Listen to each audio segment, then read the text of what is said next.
The final debate in the race for mayor of New York City was perhaps the last crucial test for Zohran Mamdani, and the frontrunner came out swinging. Andrew Cuomo will spend much of tonight attacking me.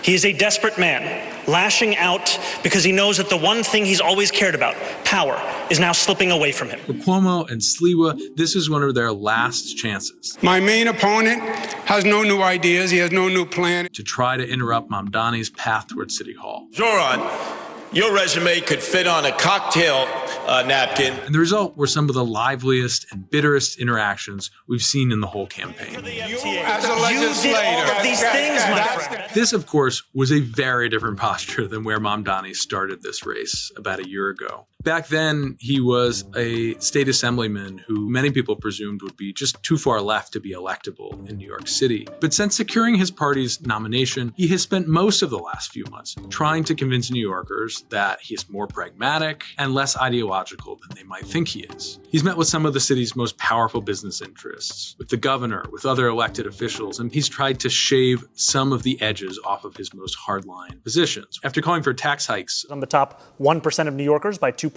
and on businesses, Raise the state's top corporate tax rate to match that of New Jersey. Mamdani now says he's open to funding his entire agenda through other means. And though he has not backed off a long history of criticism for Israel, Mamdani has tried to reassure Jewish New Yorkers. I will be the mayor who doesn't just protect Jewish New Yorkers, but also celebrates and cherishes them. On policing, Mamdani confirmed a New York Times report that he intends to keep Jessica Tisch, the police commissioner, in her position if he's elected in November, who is widely respected by the same people that think Mamdani might be too young or too far left to lead the city. Commissioner Tisch took on a broken status quo, started to deliver accountability, rooting out corruption, and reducing crime across the 5 boroughs. Prominent business leaders, the governor, and others had been lobbying Mamdani to make just that decision for months. Mamdani does have an exceptionally young inner circle, but he has also tried to bring in advisors who are veterans of city government.